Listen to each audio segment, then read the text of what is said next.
скорее на острове. Сумасшедшие в меня только что стреляли. Я поднимался по тропинке, две пули просвистели у меня над головой и попали во входную дверь. Прячься, скорее прячься. Я знаю, но здесь вы в безопасности. Что? Слушайте, скажите, а что здесь происходит? Ничего страшного, просто я в вас не попал. Что?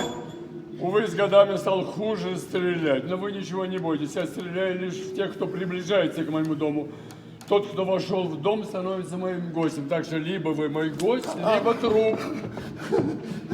Ой, Господи, вообще-то неизвестно, что лучше. Действительно. Господин Абельзнорка! Господин Абельзнорка, вы, вероятно, забыли о нашей встрече. Нашей встрече? Да. Какой встрече? Какой? Мы договорились встретиться здесь на острове около 3 часов. Я 300 километров проехал, а потом я еще целый час на пароме, чтобы только добраться сюда, до этого острова. Я ехал. Вы кто? Эрик Ларсон. Кто? Эрик Ларсон, журналист из Набровзи газет. Что? Господи, да подожди, да вы что в самом деле? Вы же сами прислали мне письменное согласие на эту встречу. Где? Вот оно. Вот оно. Можете мне объяснить, почему я согласился на эту беседу с вами? Ну, у меня есть кое-какие объяснения. Да, вернее, одно объяснение. Ну тогда мы с вами договоримся. Итак, за работу. За работу.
Когда мне говорили, что вы странный человек, я думал, это преувеличение. Полагаю, у вас есть с собой одна из этих штук, на которых я говорю фальцетом и с дурацкими диктонациями? Диктофон. Диктофон. Да. Ой, вот.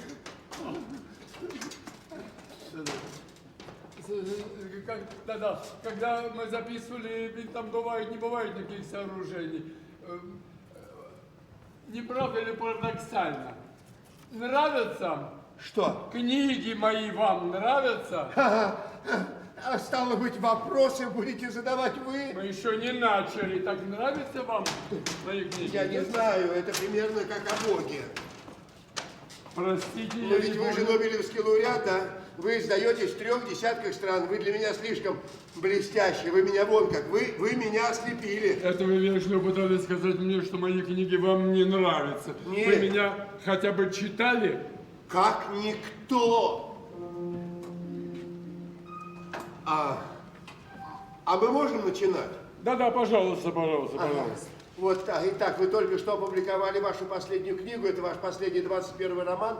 Он называется «Невысказанная любовь». Речь идет о любовной переписке между мужчиной и женщиной. Они переживали период бурной страсти.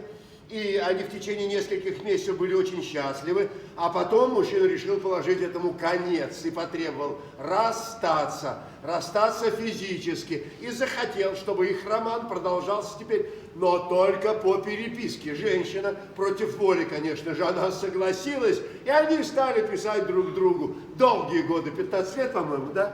А? Так вот, вся эта книга представляет собой их потрясающую переписку, которая прекратилась неожиданно, несколько месяцев тому назад и без видимой причины. И вот у меня вопрос. Почему? Устал. Что? Устал писать. И? И все.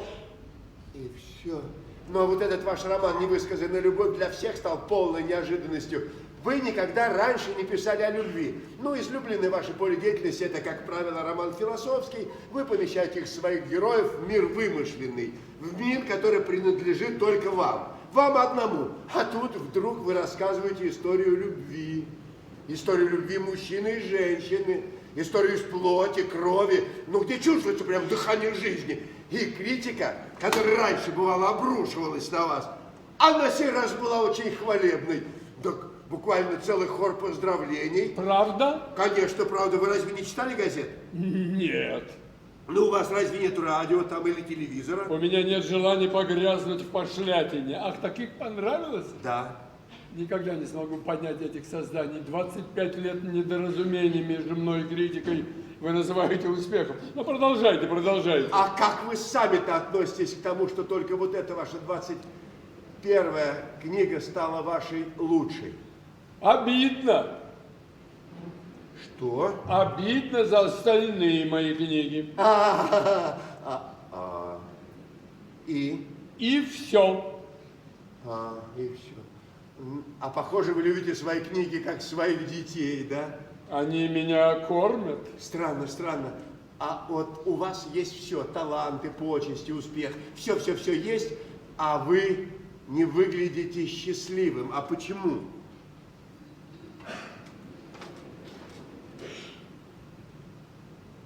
Не будем отвлекаться. Продолжайте, продолжайте. Расскажите мне об этой женщине Эве Лармер.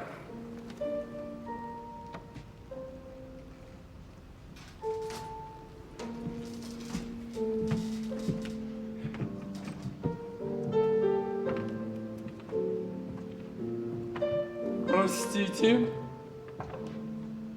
Но ваши письма в романе подписаны Абель Знорко и Эва Лармер.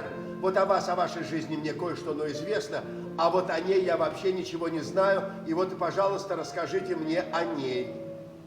Но такой женщины в реальности не существует. Что? Не существует. Что вы хотите сказать? Что вы хотите сказать? Что история в романе это что, вымысел? Что ли? Я писатель, а не копировальная машина. Ну, а вы же выводите в романе себя. Себя? Разве? А как же?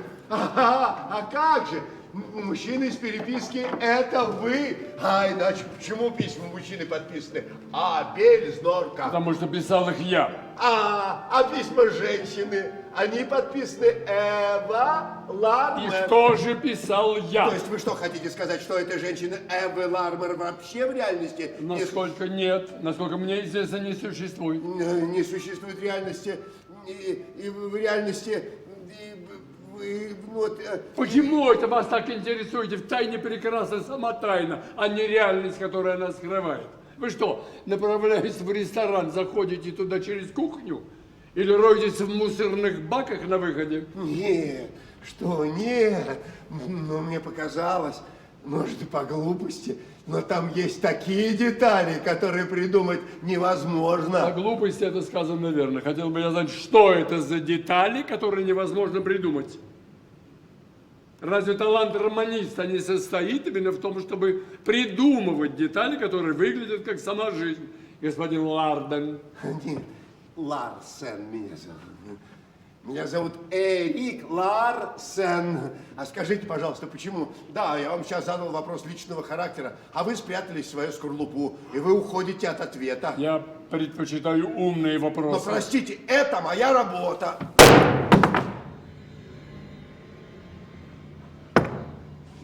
Любой лоботомированный микроцефал может задать мне тот же вопрос, что и вы. Есть ли связь между моими писаниями и моей жизнью?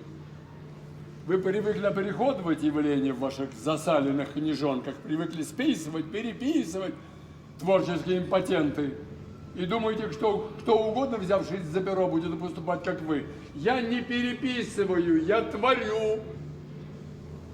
Станете вы спрашивать у Гомера, не жил ли он на Олимпе среди богов? Ах, вот как, а вы, оказывается, считаете себя Гомером. Нет, но вас я считаю журналистом, которых я терпеть не могу. Я...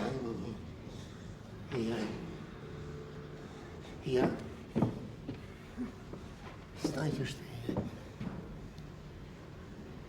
Знаете, что, простите меня, пожалуйста. Извините меня, пожалуйста. Простите меня, пожалуйста, за беспокойство, но я не смею вам больше надоедать. Но здесь мне делать больше вообще нечего. Прощайте, господин Здорко, прощайте. Прощайте, прощайте.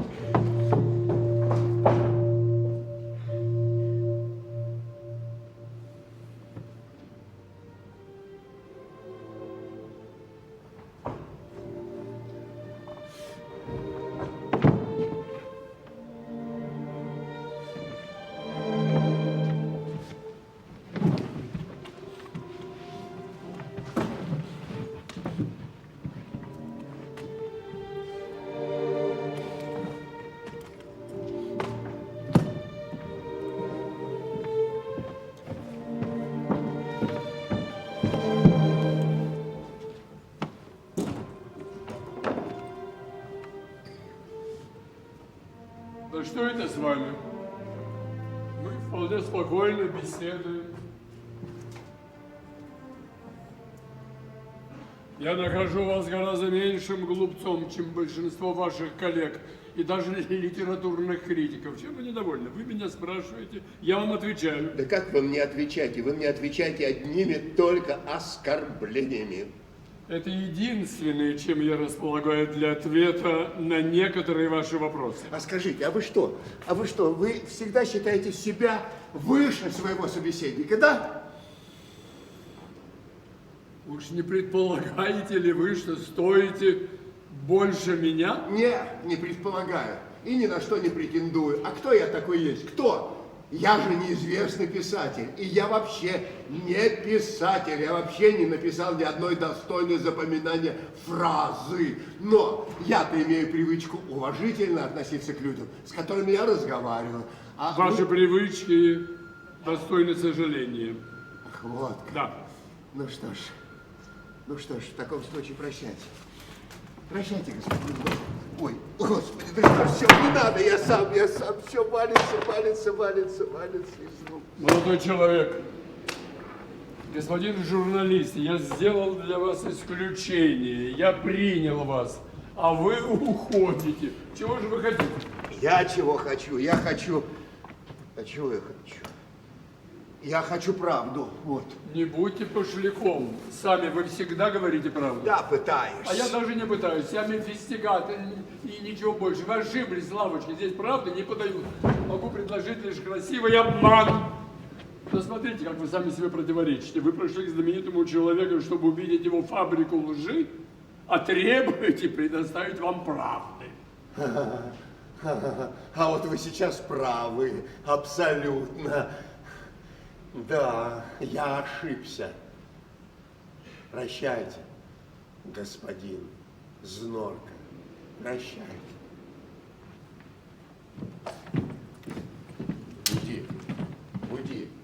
Уйдите.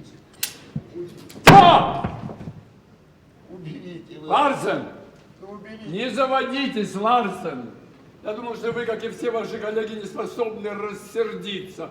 Вы мне нравитесь. Ну, уберите, Присаживайтесь. ну, уберите вы это. Присаживайтесь, Ну, уберите, садитесь. ну хорошо, уберите только это, не столь, ну уберите. Присаживайтесь, Это. Спасибо, присаживайтесь. хорошо. Когда мне говорили, что вы неприятный человек, я думал, это преувеличение. Никогда не слушайте того, кто говорит обо мне плохое, но всегда, кто говорит хорошее, а всегда, что плохое, потому что он по-настоящему меня испытывает, понимает. Присаживайтесь. Спасибо. Я терпеть не могу эту новую моду быть симпатичным. Отираются вокруг неизвестно кого. Вылизывают из себя симпатичный.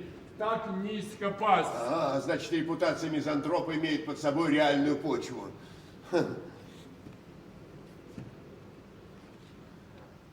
Давайте я вам предложу что-нибудь выпить. Чарку, чарочку. Лучше нету чарочки, холодненькое горло промочить.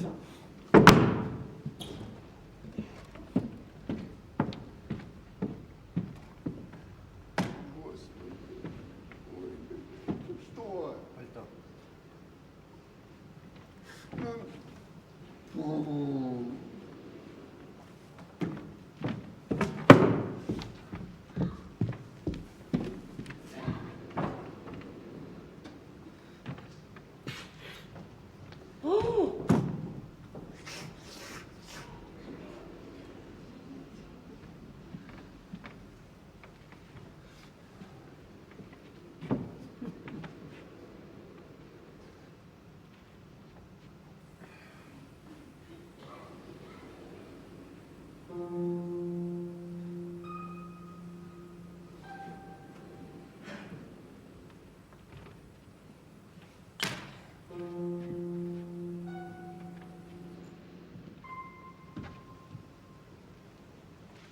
Сколько же лет? Вот сколько же лет вы живете на этом вот острове? Сколько? С десяток лет. И не скучаете? В своем обществе ни в коем И случае. как вот вам? Не утомительно жить с гением? Вы знаете, не так утомительно, как жить с болваном. Мне хорошо здесь на Орёзванё, хорошо. Здесь я избавлен от того занудства, что свойственно природе в других местах, от времен года, перемены климата, этой дурацкой ежедневной смены дня и ночи. Здесь, ближе к северу, природа перестает суетиться. Она расслабляется. Мне хорошо здесь, на Орёзванё, хорошо. Ну, сколько же лет можно прожить вот так вот на острове, не видя людей? А сколько можно прожить, видя и каждый день? Однако ваши романы, они полны такими точными заметками о человеческой природе, что я невольно начинаю думать, что вы знаете о людях буквально все. Спасибо, спасибо, но это не моя заслуга. А чья? А?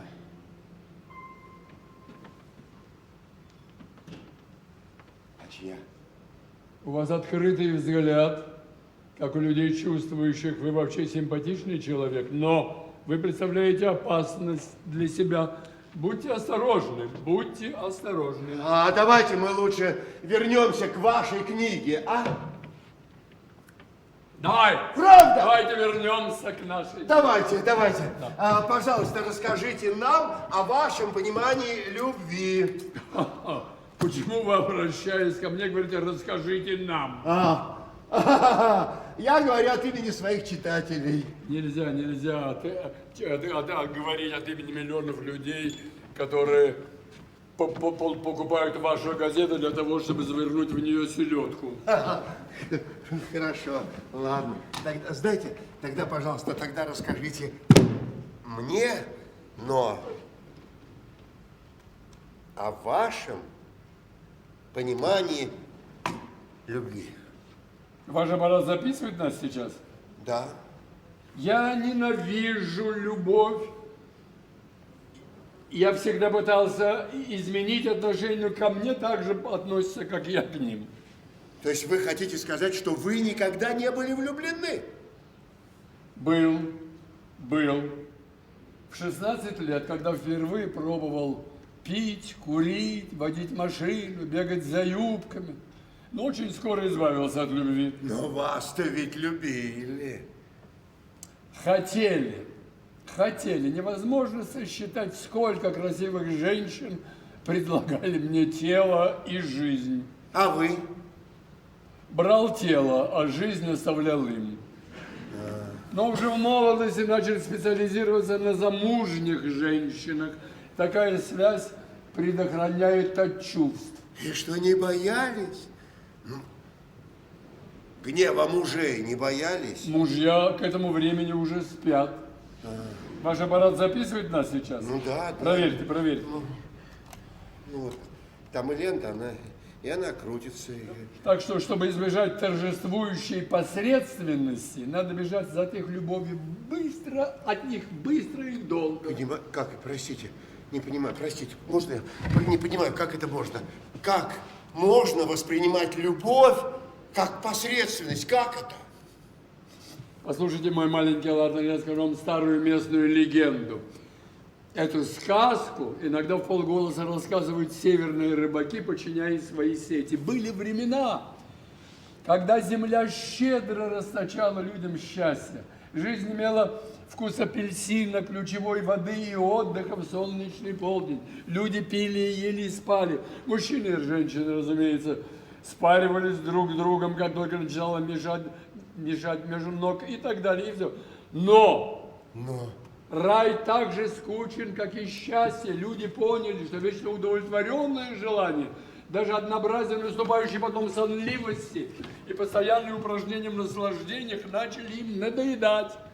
Тогда они создали запреты, объявили некоторые связи недозволенными, и как всадники в скачках с препятствиями нашли, что путь со множеством помех гораздо интереснее. Запрет позволил им ощутить сочный вкус преступления и закона. Однако скучно все время взбираться на одни и те же горы. И тогда они решили изобрести нечто еще более трудное, немыслимое, невозможное. Они придумали любовь. Опа! Так что любовь – это не что иное, как извращение секса, тупик, ошибка. Мой маленький Ларсон, что такое любовь? Это вы сейчас сами придумали? Или такая легенда существует на самом деле? А вы как думаете? Нет, подождите, а кто это сочинил? Ну, кто сочиняет легенду? Хорошо, ладно.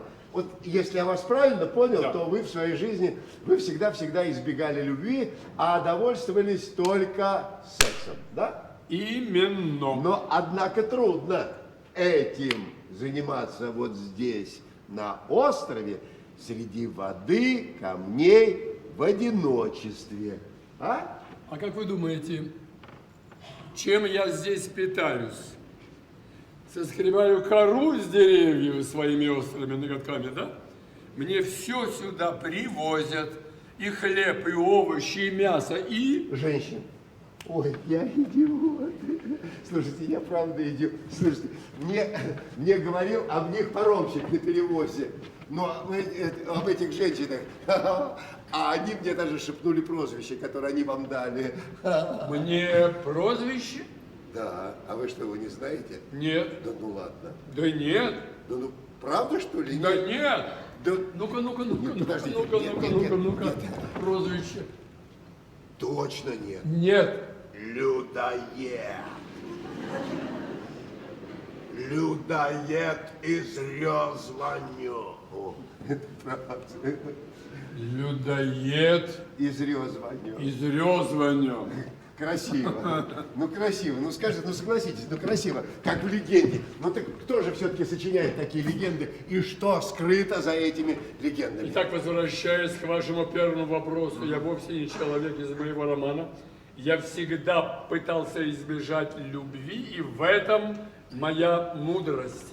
Потрясающе.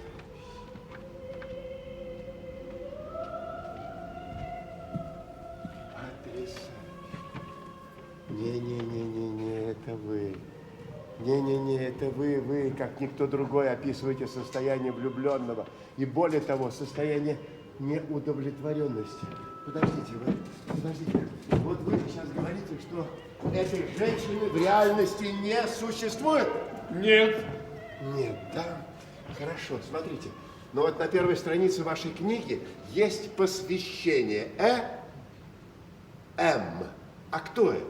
Если бы я хотел, чтобы это стало известно, я написал бы имя полностью и подписался бы людоед. Эти инициалы принадлежат реальной женщине. Идиотское предположение. А я вам не верю. Плевать я хотел, плевать. Плевать, плевать. А если вам на все, на всех плевать, чего вы от меня тогда хотите? Почему вы пустили меня сюда? Почему меня, а не кого-нибудь другого? И почему вы не, вот, почему вы не выпускаете меня отсюда, а?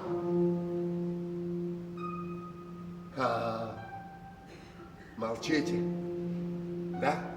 Молчите, и молчание ваше куда красноречивее всех вот этих ваших речей. Я же вижу, что вы мучаетесь, я же вижу, что вы несчастливы, я вижу, что вы страдаете. Вот позвольте, я вам помогу. Вот представьте, на минутку только представьте себе, что я есть тот самый неизвестный, который однажды встречается в ночи, и которому ты вот так ни с того ни с сего начинаешь рассказывать всю свою жизнь. Кто есть я такой, вообще не имеет никакого значения. Я могу выслушать все, и со мной у вас не будет никаких обязательств. Пожалуйста, расскажите мне о ней. Убирайтесь к черту.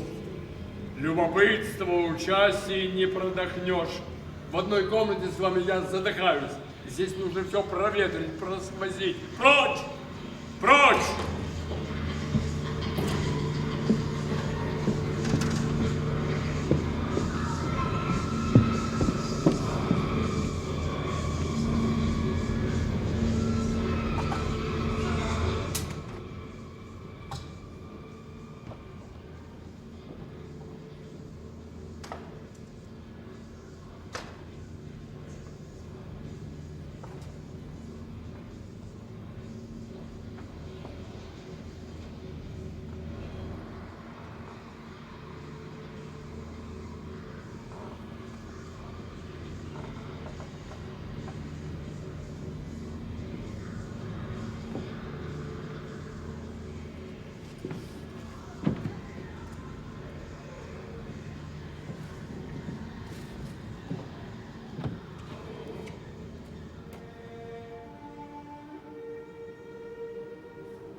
Кто? Кто вам разрешил? Это же загадочная вариация Элгара. Так это же моя любимая музыка и ваша тоже? Ага. А вы что? Вы только делаете вид, что вы никого не любите, а на самом деле это совсем не так. И знаете, что я знаю? Я знаю, куда вы деваете свои деньги. Вы их отправляете учреждениям, которые исследуют раковые заболевания. Откуда вы? Да. Это неправда. Правда. Это неправда. Это правда. Вот это правда. А вот теперь прощайте. Прощайте, господин Штомка, прощайте.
вы здесь? Что?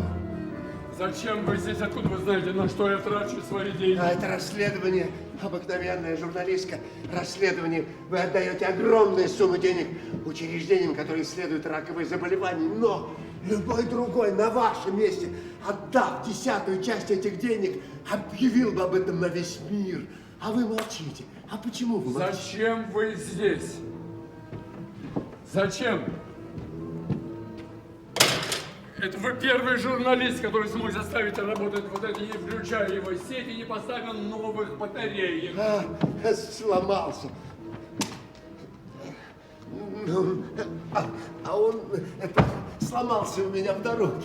В дороге сломался. Вот как. А потом, знаете, что я хочу сказать? Что вот эта штука мне совершенно не нужна. Она потому что я...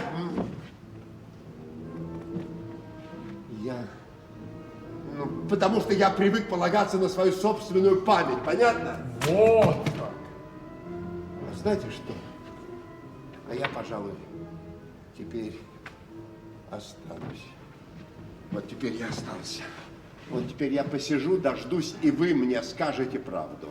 А вы питанием запаслись? Ха-ха-ха, ничего, ничего. Вот теперь я подожду. Чего? А вы чего? Ну, чего ждет один человек от другого? Люди потому и общаются, что никогда не знают, чем это кончится. Чего? Что вы хотите от меня? А вы?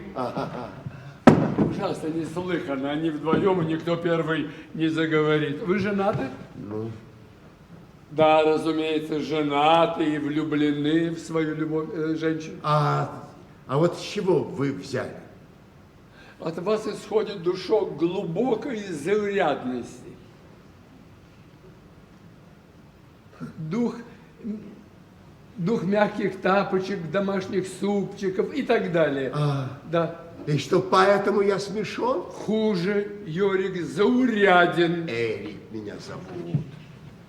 Меня зовут Эрик.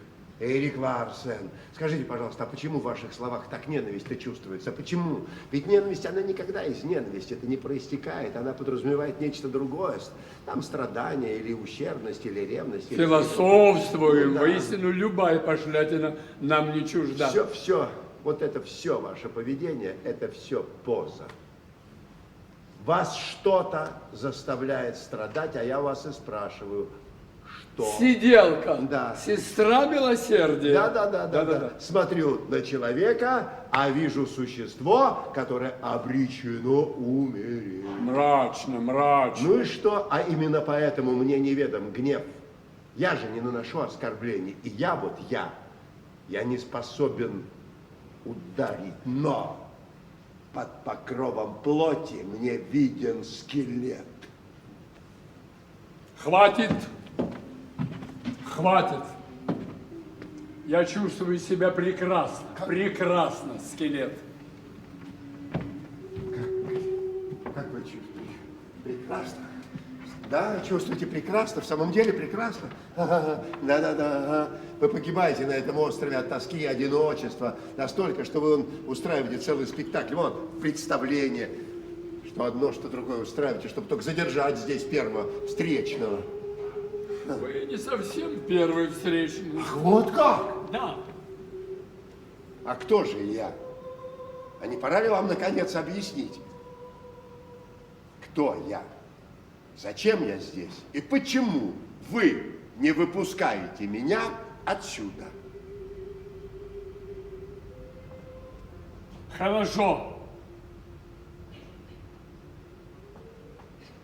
Хорошо, мы закружились вокруг да около. Я пригласил вас, когда узнал, что вы живете в Новбровзнике. Вы ведь живете в Новбровзнике? Да.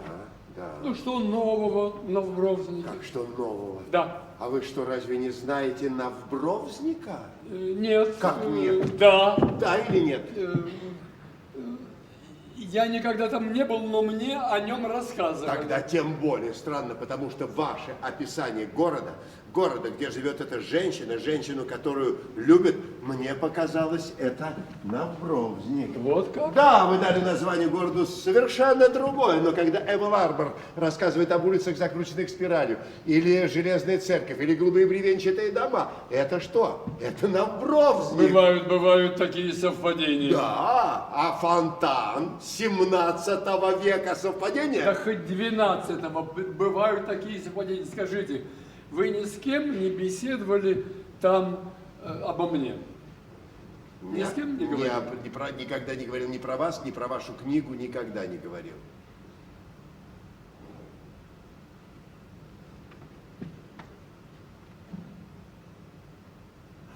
Нет, есть один человек, который вас читает. Есть человек, который читает вас, который преклоняется и очень вас любит. Кто? Договоритесь скорее, кто? Наш пастор. Пастор? Да. Да, это возможно, но если мне не изменяет память, насколько я помню, я получил много писем из Навровзника от женщины. Когда? От женщины, которая преподает литературу в вашем городе. Вот это. Как же ее имя? Подожди, Как ничего же себе. ее имя? Женщина, преподаватель литературы. Да. А, Как же ее имя? красивая женщина? Что? Красивая женщина. Очень. Откуда мне знать? Сами понимаете, по письмам, откуда? Как же ее имя? Элен. Элен Меттернах? Да. А, Вы знакомы? Конечно, Элен Меттернах. Ну, наш Навровзник, вот какой-то маленький, да. Ну как она?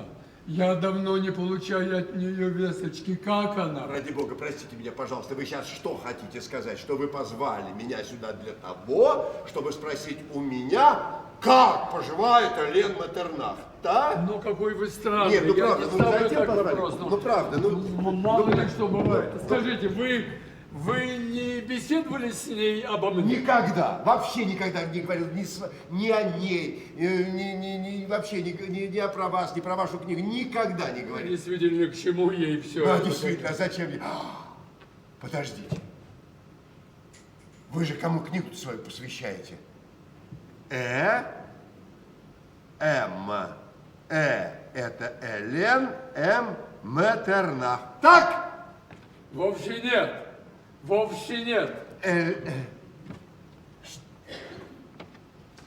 Неужели вы думаете, я стану посвящать книгу какой-то почитательнице, преподавательнице литературы из какой-то замерзшей дыры? Очень много объяснений, значит, все-таки Элен Меттернах. Чтобы вас успокоить, я могу вам сказать, кто такой Кто? Это Энри Мецгер, мой первый издатель. Всем своим успехом я обязан ему. А поскольку он уже умер, а я перешел в другое издательство, и с той же уважением к нему я оставил только инициалы Энри Мецгер.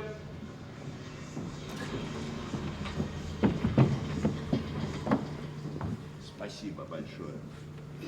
Я вас бесконечно благодарю за ваше эксклюзивное интервью. Я поеду, отпечатаю все и отправлю все в редакцию. Спасибо вам большое. Спасибо. Мы еще не закончили. Нет, закончили. Наш разговор. Вы уже закормили меня высшей мудростью. Такой высшей мудрости мы к ней еще и не приступали. Знаете что, место на культуру газета так скудно отпускает, что мне вот этой моей заготовки будет вполне Нобелевский лауреат вас приглашает. Нобелевский лауреат дает им эксклюзивные интервью. Вы скажите вашему главному редактору. Наш главный редактор неграмотный. Да, но единственная возможность выйти за рамки литературной страницы, мне нужно заполучить какое-нибудь новое и важное событие. Типа, что вы долгие годы жили в Навровзнике. В Навровзнике вы встретились с женщиной вашей мечты и проводили с ней долгие часы любви. Что, этого нет? А? Ну ладно. Ну, поскольку этого нет, тогда...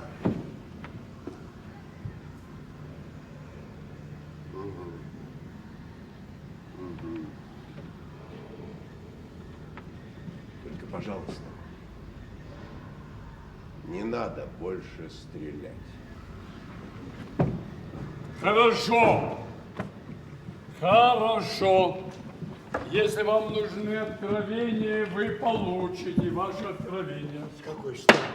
С какой-то вдруг стати вы сделаете мне такой подарок? Это не подарок, это обмен. Я даю вам некую информацию, и вы оказываете мне некую услугу. Какую информацию? Взять у меня вот это письмо и передать его лично в руки одному человеку в вашем городе.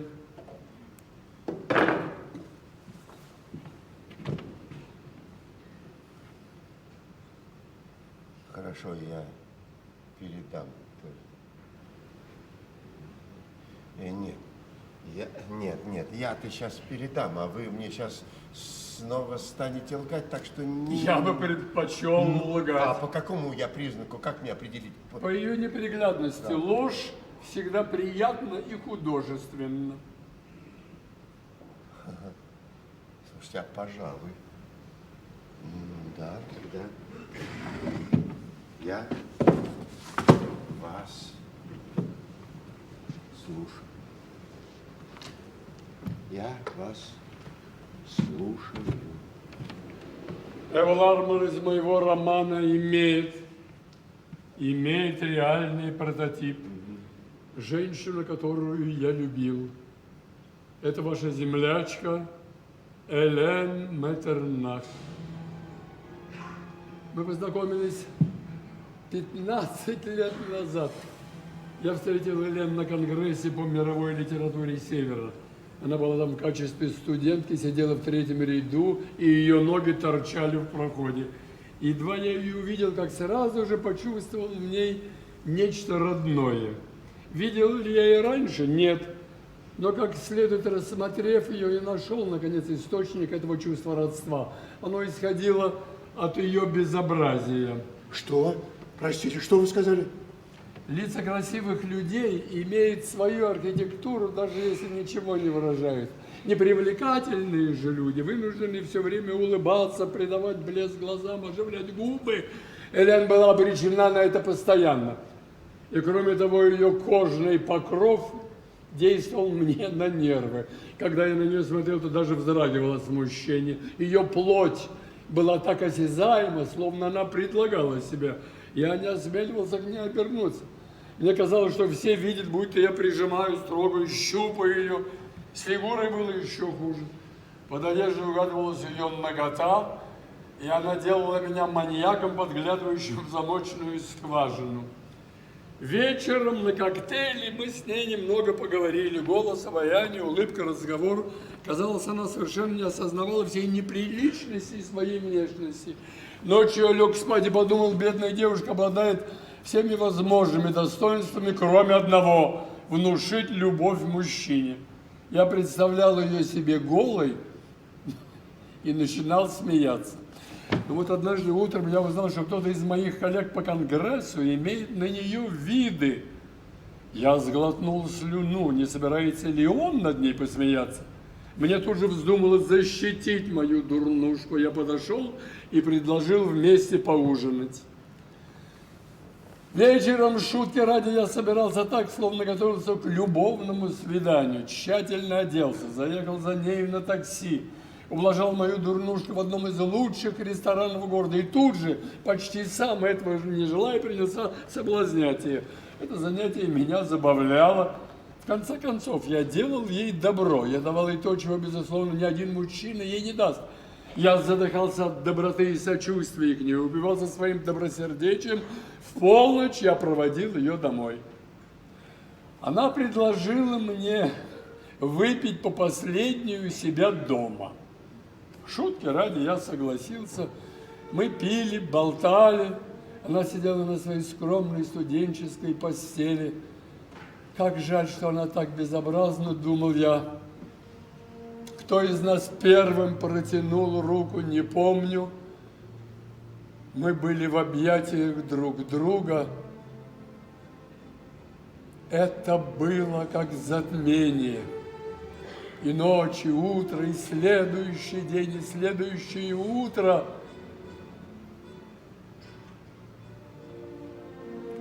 Берегитесь женщин, которые кажутся вам некрасивыми, они неотразимы. Я снял небольшую комнатку в Борисе университета, где мы прожили неразлучно много месяцев. Наверное, я и в самом деле стал таким чудесным, каким она воображала. И она любила меня так, что я сам начинал себя любить. Ну подождите, ну а почему вы тогда не поженились? Господь с вами, Господь с вами. Для писателя женитьба все равно, что грязная тряпка на полу национальной библиотеки. И вы сами спровоцировали разрыв. Я был очень привязан к Элен, очень. Когда мы клялись друг другу любить вечно, я хотел, чтобы это было именно так. Ну, вы, наверное, испугались, да? Ну, вы, наверное, испугались, что ваши чувства охладеют, и тогда... Конечно, конечно, это все равно, что клясться всю жизнь болеть горячкой. И чтобы любовь крепла, я предложил нам расстаться. Простите, как это и так? Я вас по-прежнему не понимаю, чтобы крепло расстаться. Не понимаю, как. Существование бок о бок в одной комнате, в одной постели все время напоминало нам о том, что мы разлучены. Я в жизни не испытывал такого одиночества, как постоянно находясь с нею. Мы яростно набрасывались друг на друга, мы занимались любовью день и ночь, любовью долгой, бурной. Мы пытались слиться в единую плоть. Мы сливали наши губы, зубы, влажные рты. Мы как два тонущих дыханием отдышали одним дыханием, одним сердцем. И я стремился ворваться в нее, она исчезнуть во мне. Но как мы не вопили и не елозили, я был только гостем, она этого гостя принимала. Конвульсия, еще одна конвульсия, жалкое наслаждение, и снова одиночество. Мы оба отворачивались по краям постели и снова погружались в холод, пустоту, отчаяние и смерть. Простите меня, пожалуйста, ради Бога, только извините меня, пожалуйста, только я хочу сказать, что я вижу всю вот эту вашу историю совершенно другими глазами. Вы вовсе ничего не видите, это уже была, это была трагедия, не история, трагедия. Я не мог больше писать. И вы принесли Элен в жертву? Вы пожертвовали Элен? Ради чего? Ради чего? Вот это работы? Ой, извините, пожалуйста, это убийство называется. Вовсе нет. Да, это убийство называется. Вовсе нет. С того мгновения, как мы с Элен преодолели эту трясучку, извините, наша связь могла вырасти в других измерениях. В наших письмах, обращаясь друг к другу, мы говорили о литературе, о науке, искусстве. Она комментировала каждую написанную мною строчку. Кстати, вовсе меня не щадила. А когда я чувствовал себя опустошенным, она помогала мне вновь обрести себя. Ну, это же очень удобно. Извините, Господи, что же. Молодой человек, вы хотели сенсации, я дал вам сенсацию. Вам бы возрадоваться, а вы впадаете вот в такую вот истерику. Извините, пожалуйста. Теперь вы окажете мне услугу. Вы возьмете это письмо, отдадите его Элен Меттернах и потребуете, чтобы она его прочитала. Пожалуйста, окажите мне эту услугу без комментариев.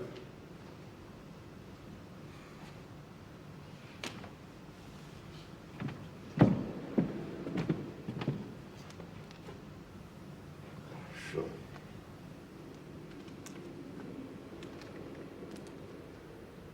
Вообще-то нет. Не могу. Вы не любите Элен. Не могу. Нет. Это вы ее не любите. Нет.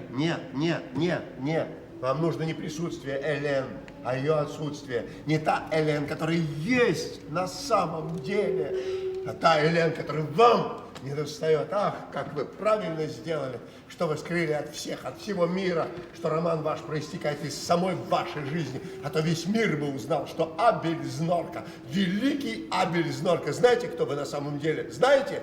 Вы прыщавый юнец, который 15 лет томится в ожидании почтальона. Принесут мне письмо или нет? Принесут или нет? Вы не должны были оставлять эту женщину ни в коем случае. Не должны. Удалив ее от себя, это вы ее погубили. Вы! Она любила вас и согласилась на все только ради вас. И оба вы заботились только об одном человеке, о великом Абеле Знорка. Оба, и она, и вы, оба об одном только человеке. Вы очень, да. очень Да приземленный нет, человек. нет. Никого мы не губили и никем мы не жертвовали, мы оба были за. Иначе зачем ей было с этим соглашаться? Послушайте, вы так близко принимаете все это к сердцу. Вы что, хорошо знаете Елен Меттернах? Она моя жена.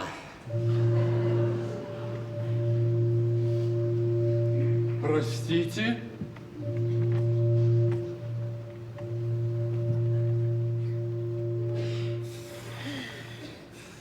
Так. Елен Меттернах стала Елен Ларсен. Ой, давайте-ка я вам выпить предложу, чего-нибудь холодненького, горло промочить.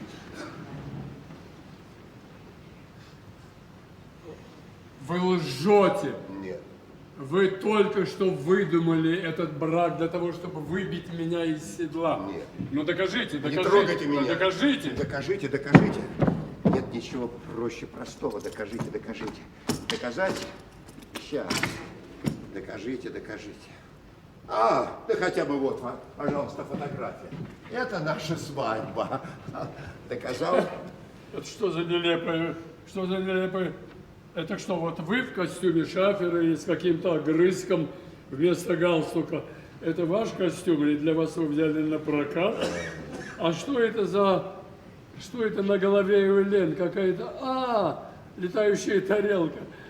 Шляпа просто. Слушайте, это фотография с какой-то рождественской вечеринки, где разыгрывался конкурс дураков. Я не сомневаюсь, что вы знакомы с Елен Меттернах. Но Елен Меттернах 15 лет живет одна. Елен Меттернах ежедневно пишет мне письма, и Елен не замужем. Очень смешно вы выдули с этой свадьбой. Да, тогда вот это вас должно больше убедить. Потому что вот это свидетельство о браке. 7 апреля, 12 лет назад. Ну вот, смотрите.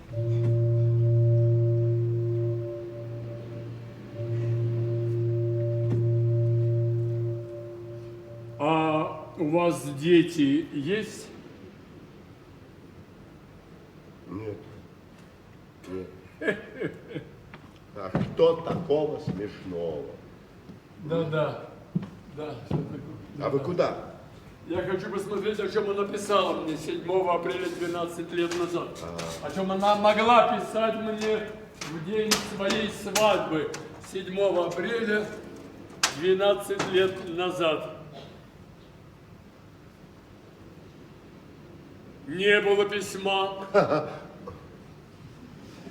на следующий день, вот, мой милый, сегодня наблюдала восход солнца и думала о тебе.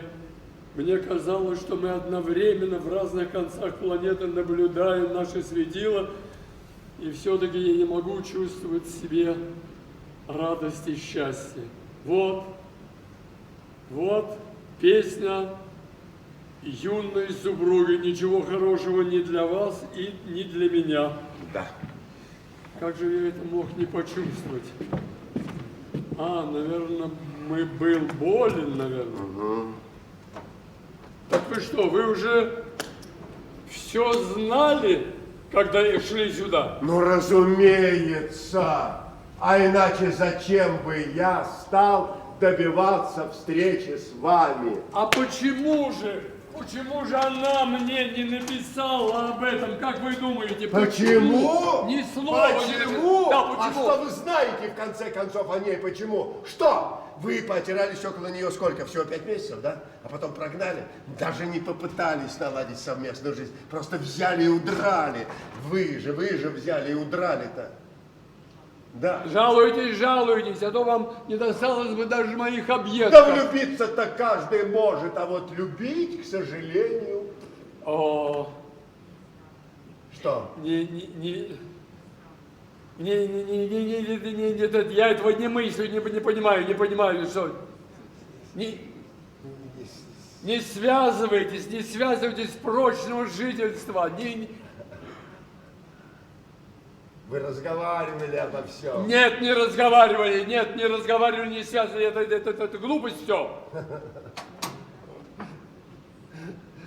Может быть, это вам Мы рассказывали друг другу все. Все. Да, все. Все? Да. Ну разве все? И вот и что вы знаете о ней в конце концов, да? Это в ваших письмах она представляла себя такой, какой вы хотели ее видеть. Преданная, внимательная, незаметная и навсегда прикованная к вашему гению цепями. Что? О, господин министр обмана, смотрите, как чужая ложь вам прям не по нутру. Она обязательно мне будет писать. Она обязательно меня А уведомила может быть, бы. она решила вас пощадить? Пощадить вас. Вас и вашу гордость. Ну, не дать вам знать, что вы тоже заменимы. Придется признать, что жизнь, она продолжалась и после Абеля Знорка. А скажите мне, а вы вот за это все время ни разу не усомнились в том, что у нее после вас может, ну, хоть кто-нибудь быть, а?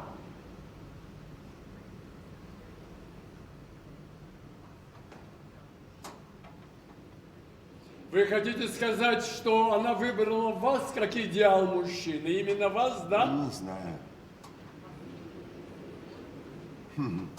Да у вас совершенно никакой сексуальности. Напрочь. А вы, оказывается, в мужчинах разбираетесь. Да, я умею различать мужчин, любимцев, женщин. Я узнаю их по ноздрям. Эти ноздри принюхиваются, хотят учуять, им нужна близость. Ноздри, что проникают под складкой, под мышкой, под локтевые изгибы. У вас же А у меня не что? ноздри, у вас черт знает что. А Элен самая чувственная из всех женщин, которых я знал в мире. Я удивляюсь, как вам удается удовлетворять ее вполне. Вот это вопрос. Не знаешь, я даже растерялся, не знаю, как ответить. А знаете, скажу, а мы очень редко занимались любовью. Странно, что вы вообще этим занимались. Это ее желание, она говорила, не надо, а я... Верный способ доказать вам, что в постели вы годитесь только для того, чтобы в ней спать. Слушайте, я наконец-то, но я понял, что у вас получается фальшиво. Вот как. Да. И что же? Грубость. Да. Грубость. Уходите. Нет. Уходите. Эта ситуация калечит нас всех. Я ушел сюда, на этот остров, чтобы избежать царящей в мире пошлости. Муж, жена, обманутый любовник, от всего этого так и разит. Вы, наверное, с собой револьвер прихватили. Да нет, а зачем он мне, зачем он мне? Очень жаль, очень жаль. Элен, самая чувственная женщина. И это говорите вы. А вы-то убеждены, что мы говорим об одной и той же женщине? Вы убеждены? Ведь существует две Элен. Ваша и моя. Почему Элен-то должна быть единообразна, как кирпич? Почему? Но если она выбрала нас, таких разных, значит, она захотела быть разной. С каждым из нас, да, с вами страсть, а со мной так. Любовь. Да-да, любовь, Да. морковь. И давно это вы женаты? Да, 12 лет. 12 лет, молодой человек, это уже не любовь, это лень. Прекрасная любовь, которая состоит из утомлений, из ковыряний в носу, из грязных носок и громких фуканий под одеялом. Вот и вся ваша любовь. Вообще. Слушайте, а вы сейчас были правы. О, Господи, Боже мой, Господи. Нет, я правда, а вы сейчас правы, потому что мы же близки друг к другу. Мы соприкасаемся друг с другом каждый день. Мы разговариваем друг с другом каждый день. Но мы-то попытались дать друг другу или радость, или разочарование. А вам не хватило смелости быть вместе. Вернее, слабости. Не, смелости. Именно смелости. Именно смелости брать на себя ответственность и доверять. Смелости стать не человеком с новым, а просто человеком на самом деле. А скажите мне, пожалуйста, а вот вы знаете, что такое близость? Вот что это такое близость на самом деле? Это же ощущение границ своей собственной личности. Ты должен похоронить себя, ты должен похоронить свое могущество. Для чего? Для того, чтобы явить миру маленького человека. Для чего? Для того, чтобы смотреть в глаза друг другу. Вот и все.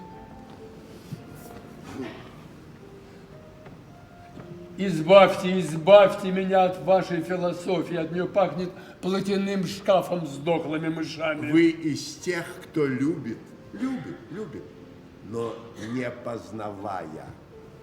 Нечего познавать в любви. Есть другого. Да, другого. Так это из-за вас она перестала мне писать. Да, из-за вас. Вы прочитали роман, вы узнали о нашей связи, вы устроили ей сцену, и вы запретили ей писать. Значит так, думайте, как хотите, а я... А тут и думать нечего. Я знаю, она всегда ненавидела насилие. И для того, чтобы вас не обижать, не огорчать, она успокоилась, А ее письма, последние письма, которые я не получаю, вы перехватываете, да?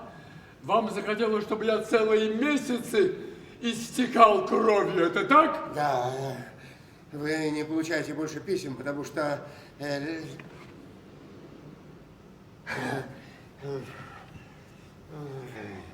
Да, вы не получаете больше писем, потому что... Я не хочу больше этой переписки, вот почему. Я убью вас! Кончайте вы. Я убью Да вас! кончайте вы. А мои письма... Ой, ёл! Ты понял, до чего ты меня довел? Понял или нет? Я убью тебя! Письма, вот ваши письма. Вот и будут. А мои письма где? Вот и будут. Вот и они. Они что? Что? Они даже не распечатаны? О, а вы предпочли, чтобы я их прочел, да? А вы-то здесь при чем, болван, вы безмозглый? Мы могли бы и дальше жить вместе по переписке, если бы вы не вмешались в это дело. Кто вмешался? Я вмешался! Да, вы! Я вмешался! Да! Ну-ка, давайте письма иди сюда. Ну-ка, Да, дайте эти письма сюда. Я вмешался. Это вы без ее ведома опубликовали всю 15-летнюю любовь. То, что там фамилия другая, вообще ничего не значит. Это вы взяли все и опошлили. А зачем? Вот главное, зачем вы это сделали? Чтобы книгу издать, да? Чтобы деньги получить, да? Я вас спрашиваю, зачем? Зачем вы были свои Какие причины. причины у вас были? Это касается только меня и Елен.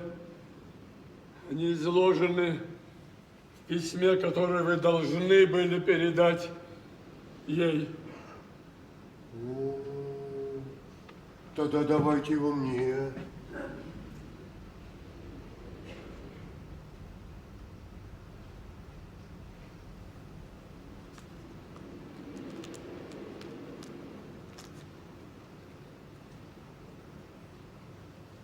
Передам.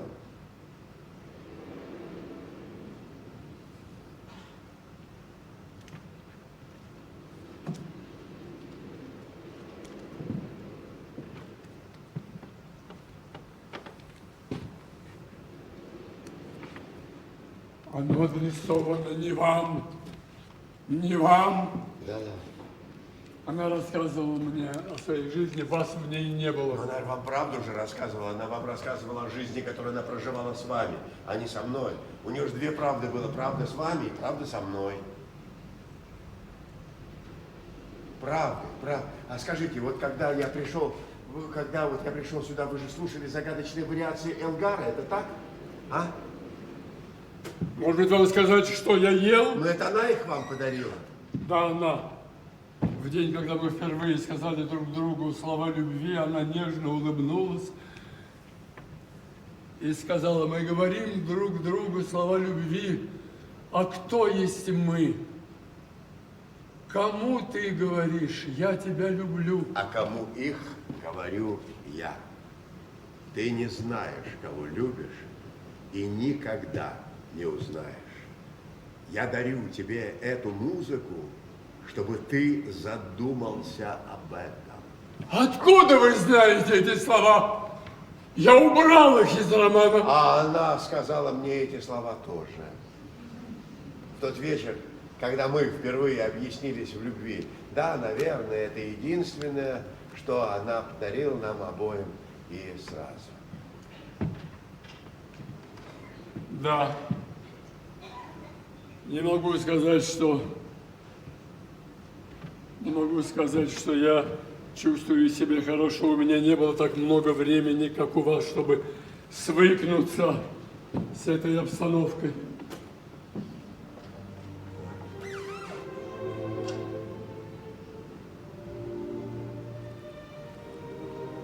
Загадочные вариации Элгара. Вариации на темы известной мелодии. Вот эта известная мелодия, это очень-очень известная мелодия, очень известная, и никто не может определить, какая. Кого мы любим, когда любим. Вот этого мы не знаем никогда. Никогда. Да.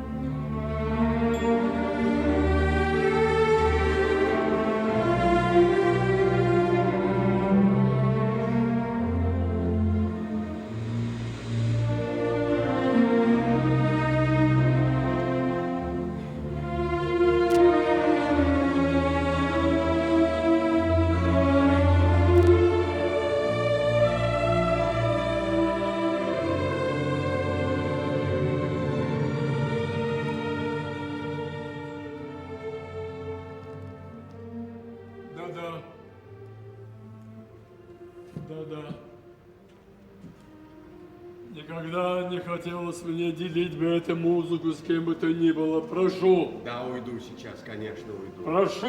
Уйду. Только я хочу задать вам один вопрос. Не хочу, я должен задать вам один вопрос. Можно? Ну? Скажите мне, пожалуйста, вот вы, когда...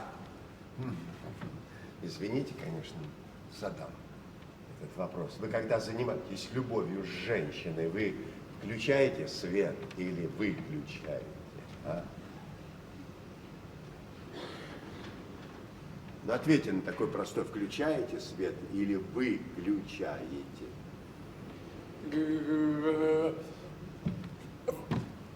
Выключаю. Так и знал. Тогда задам еще один вопрос.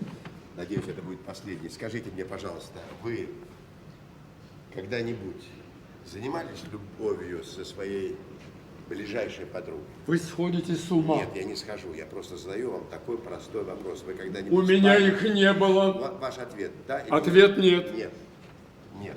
А вот Элен была моя близкая подруга. Самая лучшая подруга. Мы с ней жили вместе, разговаривали вместе. Я ей рассказывал о своих любовных неудачах, они ее забавляли, она давала мне советы. Я не мог ими воспользоваться. Вот мы все вместе, и вдруг однажды, в один прекрасный день, мы вдруг осознали, что мы, кроме всего прочего, еще мужчина и женщина. И я провел ночь со своей лучшей подругой. А вот это совершенно другое дело. Наслаждение, наконец, обретает свои собственные черты. Делается это при полном свете. Понимаете? Да, я понял. Со светом хорошо, а без света плохо. Я понял. Нет, глупо. В любви гораздо дальше продвигаешься с открытыми глазами. У меня есть на этот счет своя собственная теория. Смотрите, мы с Элен вместе. Меня это не интересует, Эрик, друг Эрик. Позвольте, вы что, тот самый Эрик, о котором она писала мне много-много лет назад? Ну да, и о котором она перестала вам писать 12 лет назад после того, как мы поженились. Но вы были не журналистом. Я не был журналистом, нет. Я был учителем музыки. И им и остаюсь. Вот эта газета «Вбросник», ее вообще не существует. Это я ее придумал, чтобы сюда до вас добраться. А мне так странно, что вы этого не заметили. А вы не заметили? Ну, не надо. Послушайте, друг Эрик, я думаю, что мы сказали друг другу все. Я узнал, что Элен замужем, что она 12 лет скрывает это от меня, мерси. Теперь я даже знаю ее мужа, учителя музыки, подлинное украшение общества, любителя коллективизма и групповухи с чистыми намерениями. Опять же, мерси. Полагаю, что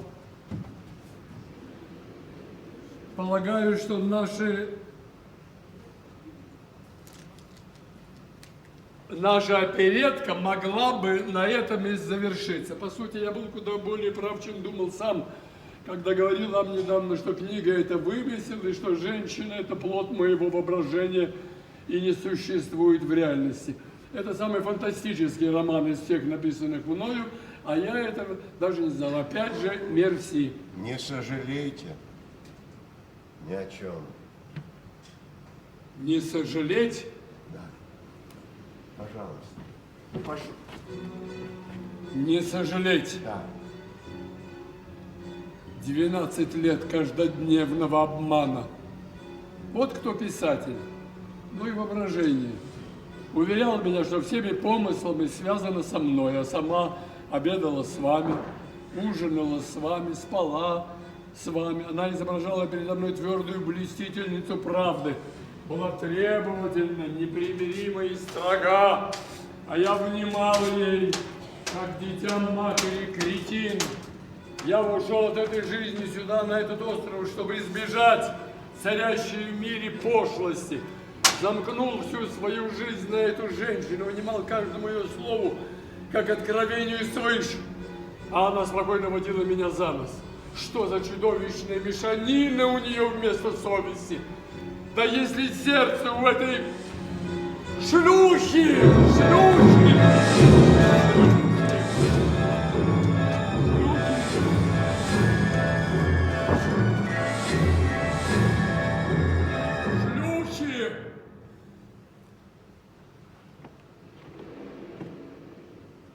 Возвращайтесь к себе и скажите, что я не хочу больше о ней слышать, что я забираю назад все то время и размышления, которыми я ее осчастливил, что я забираю назад те мысли, которые о ней думал, эти чувства, которые ты к ней питал, что я отрекаюсь от всего. И от этой книги я тоже отрекаюсь и представляю ей авторские права. Это принесет еще немало миллионов. Скажете об этом? Нет, я не скажу ей. Скажете. Я не скажу. Вы как собачонка окерный, муженек послушный, скажете, передайте ей. Ничего. Передайте ей мои наихудшие пожелания. Передайте, что я посылаю ее куда подальше, что она подлая тварь, насекомая. И что не будет мне покоя до того дня, надеюсь, он не за горами, когда я позабуду о ней, как о ничтожестве, маразме. Она мертва!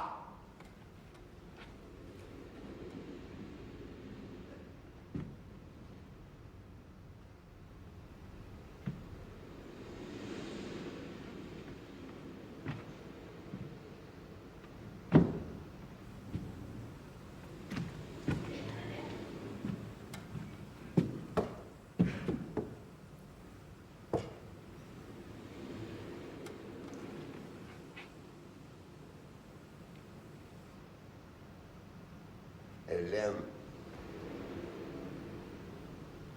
умерла.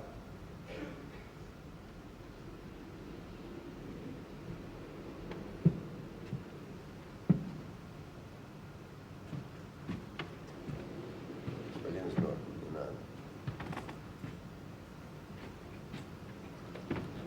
Господин Знор, не надо.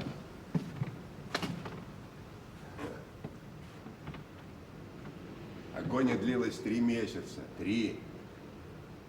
Когда врачи поставили диагноз, Элен взбунтовалась, она пришла в ярость, она решила бороться. Но уже на следующий день легла и больше не вставала. И сказала: я хочу лечиться здесь, лечиться, сказала. Хотя она подразумевала совершенно другое слово, слово, которого она произнести не могла. Это слово очень жестокое слово. Но врачи, конечно, на это согласились. И я стал для нее больницей, сиделкой в одном лице. Моя задача была накормить, напоить, дать ей лекарства, попытаться развеселить ее. Как я мог проявить к ней свою любовь? Как? Вот только так и мог. Она воспринимала эту заботу как должное. Она вообще, казалось мне, вообще не обращала на нее никакого внимания.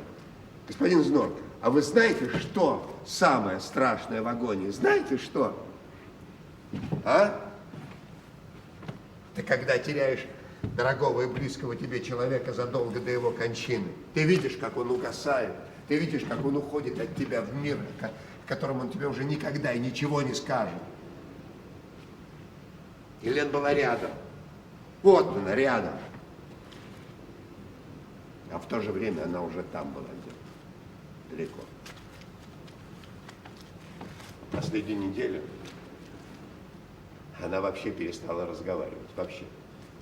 Я тратил 2 часа на то, чтобы она съела хотя бы 1 кусочек яблока.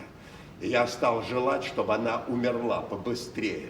Я ненавидел себя за это, я презирал себя за это. А что я мог поделать?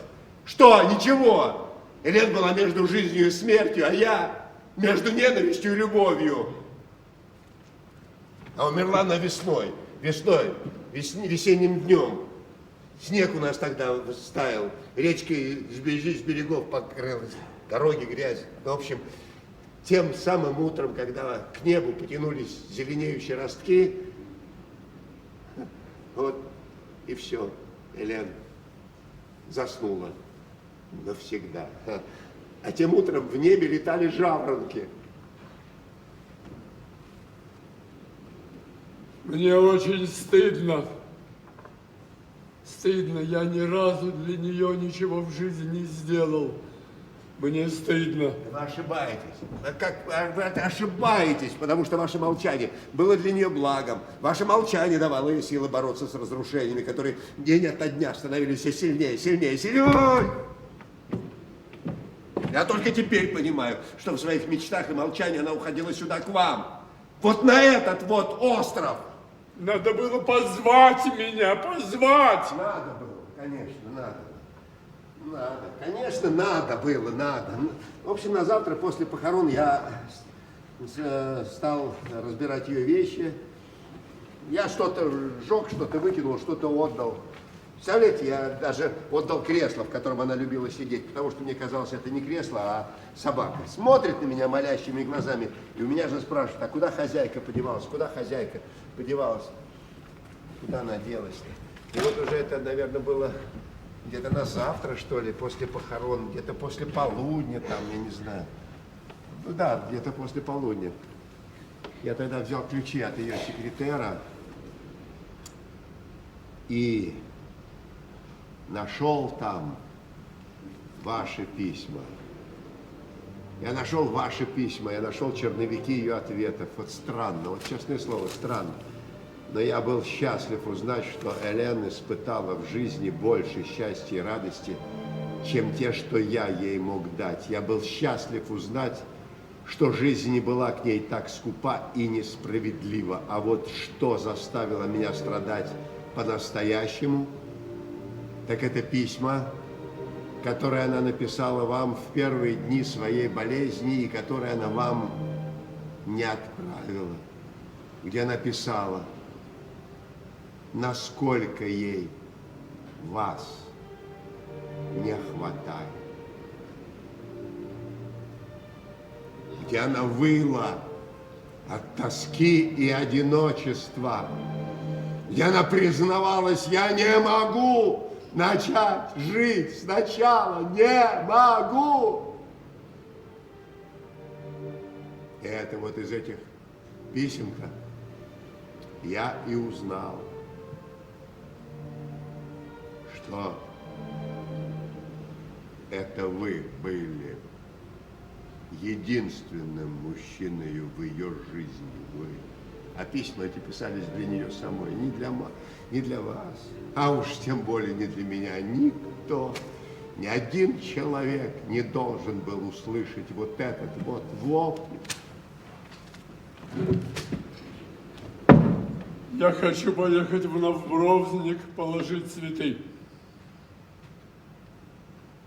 Поехали. Только мне нужно собрать. А вам не надо брать много вещей. Зачем вам? Дело в том, что я несколько лет уже не покидал острова, я не знаю, что там Хотите, может я потребоваться. помогу вам собраться? Пожалуйста, пожалуйста, пожалуйста. Потому что я в этом совершенно беспомощен. Пожалуйста. Элен! Элен! Господин Знон. Господин Знон. Пожалуйста, не надо. Сядьте, сядьте, сядьте. Мне до вас далеко. Я всего лишь пузырь надутый из всех ненужностей, которые боготворят. На бумаге я был героем, а в жизни придумал себе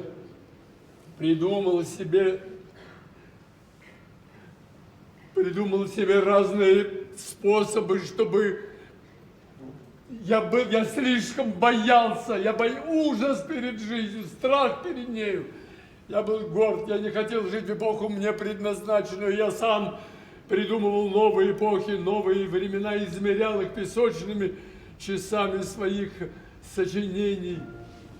Чушь это, суета, Эрик, суета. Мир изменяется. Восходят травы, умирают дети, сдвигаются континенты. А я нобелевский лауреат пророчествую, словно хочу изменить круговорот событий. Суета.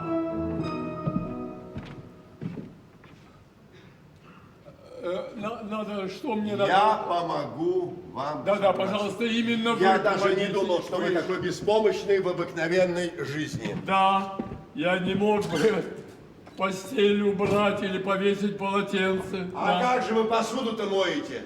Языком. Как? Я даю указания прислуге. Елена была вроде вас. Полная противоположность домашней хозяйки. Ведь это мне приходилось делать буквально все. Я тоже по разным бытовым пустякам обращался в спутниковую связь, чтобы уточнить. Опа! Слушайте, Собрал я я на всё. 2-3 дня, а не на неделю. Знаете, а потом, знаете, дома вам понравится.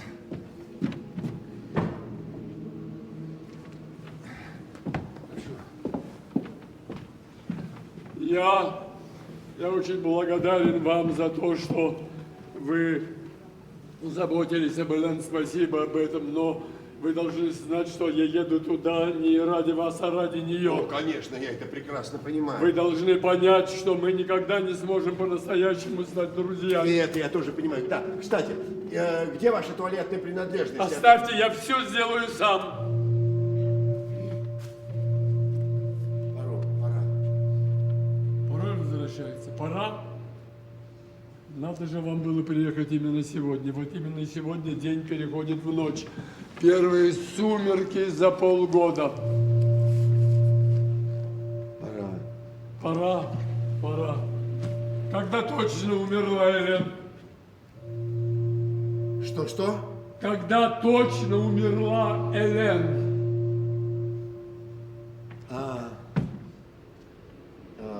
Во вторник. 21 марта. Да, вы же говорили. Вы говорили, что это весной было. Ну да, это было весной. Это было весной, весенним днем. 10 лет тому назад.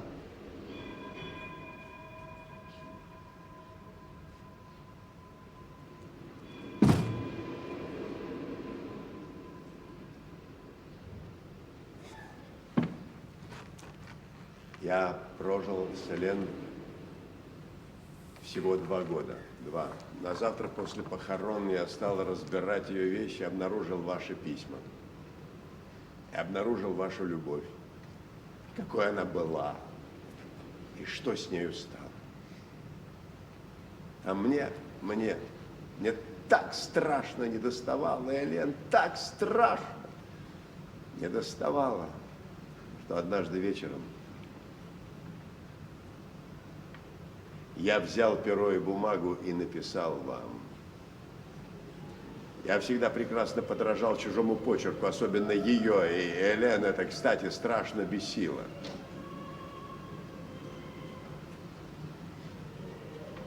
Так это вы? Да. Уже 10 лет. По много раз в неделю, чуть ли не каждый день. Ай, да что там. Каждый день. Я понимаю, что в ваших глазах мне нет прощения, я это прекрасно понимаю. Но я не хотел, чтобы Элен умирала. И она жила. Она жила, когда я получал ваши письма. И она была бы так счастлива читать эти письма, так счастлива. Ну и вы же были счастливы, когда получали от нее ответы, правда же? Ну а я был счастлив за вас. В общем, все мы были счастливы. Вы правы сейчас, что ложь нам необходима, и своей жизнью мы обязаны умершим. Да.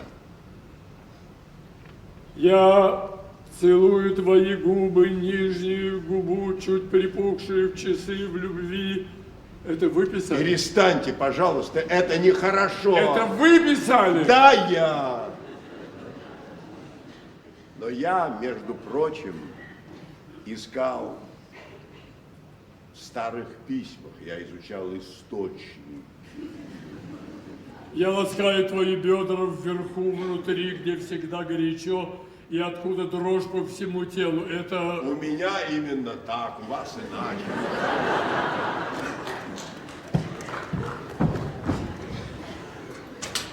А ну-ка, убирайтесь отсюда. Убирайтесь и поскорее, теперь я буду целиться не в дверь. А мне плевать! Мне плевать! Я пришел сюда, чтобы задать один единственный вопрос. Я знал, зачем я иду сюда. Зачем вы опубликовали вашу с Элен переписку? Зачем? Это вас не касается. Не касается, когда касается Знорка, Абель. Касается Абель Знорка. Уже 10 лет я пишу вам. Я уже 10 лет знаю Элен. А вы, опубликовав эту книгу, вы убили ее. Зачем? Если бы книга не была опубликована, я мог бы вам писать до самой моей смерти. А моя смерть, она меня вообще не беспокоит. Нате, стреляйте, но прежде чем вы убьете меня, вы должны мне сказать, зачем. Знорка, Абель, Знорка, а ведь это я, Элен, я. Уже 10 лет, я знаю о вас все. Даю жизнь, Элен. А вы, опубликовав эту книгу, это вы ее убили. Зачем? Зачем?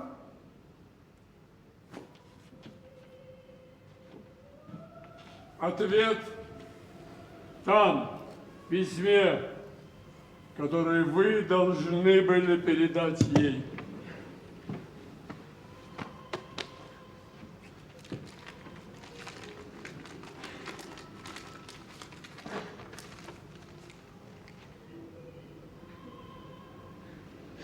Что? Да. Как? Когда мой доктор сказал мне, что я болен, что во мне сидит этот краб и постепенно пожирает меня, я решил, что не буду лечиться. Я хотел только одного – еще один раз увидеть Элен, не говоря ей, что это в последний раз. Она не соглашалась приезжать, она отказывалась, напоминая о нашей договоренности. У меня не было другого выхода. И когда сюда на остров приехал мой издатель, я решил действовать по-своему. Я протянул пачку ее писем ко мне, копий моих книг и сказал: вот мой новый роман. Он обещал напечатать его немедленно, и я стал ждать. Я думал, что она после чтения примчится сюда, разнесет здесь все в щепы. И ничего. Ничего. Да, ничего. А у вас-то он где, этот краб? У вас он где? Там же, там же. Лёгка, Да, да. как вы у нее? Да, да, да. Как вы с ней близки? Как я вам завидую. Ха. Ага. А вы, наверное, умрете так же, как она. Не думаю. Я из тех мертвецов, которых хоронят неоднократно. Неоднократно. Я ведь сам всегда говорил, что жизнь – это обман, что нас посылает в нее, не спрашивая нашего согласия, выставляет из нее против нашей воли. И любим мы только ушедших, призраков. Все остальные для нас загадка, энигма, которую нам никогда не разгадать.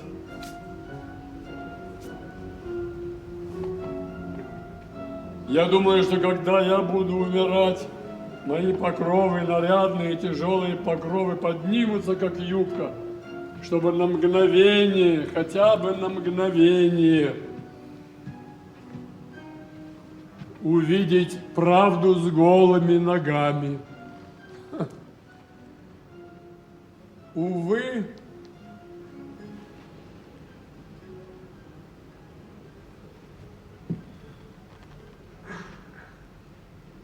теперь вы должны уехать. Траур по Элен я буду носить здесь один. Знаете, когда 10 лет назад хоронили Элен, мне показалось, что в могилу вместе с Элен закопали меня. Но потом появились вы, а вместе с вами появилась и Элен. И мне вот этот земной шар представился. Смотри-ка, не такая уж это и пустыня. А вы знаете, что вы мне сначала очень не понравились, очень и очень. Весь такой претенциозной самовлюбленности, только потом я увидел под кучей ваших пороков единственный лучик света, единственный огонечек свечи. Знаете что? Это страх. Вы весь страх. Абель, Снорка. Страх жизни, страх любви, от которой вы убежали, страх женщин. Вы скрылись здесь, на этом острове, среди своих книг. И именно поэтому вы стали великим. И каждый узнает в вас себя, потому что вы боитесь больше всех на свете. Вы чрезмерны во всем. Себелюбие и ревность, глупость и ум. Все так ярко, все так отчетливо, все так выпукло. В вас блуждаешь, как в лесу. Можно сгинуть, пропасть, заблудиться. А все это живое. Живое. Вы нужны мне. Прощайте. Прощайте. А что же вы-то станете делать? Стареть. О, нет. Все, да, только не вы. Стареть. Без треволнений, без потомства.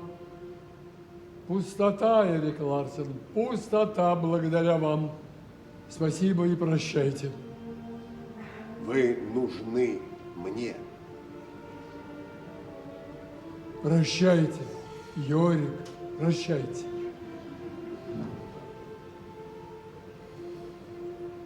Прощайте.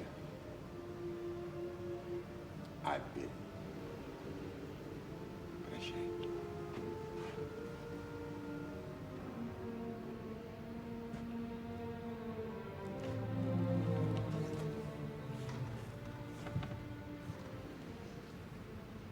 Я хочу сказать вам,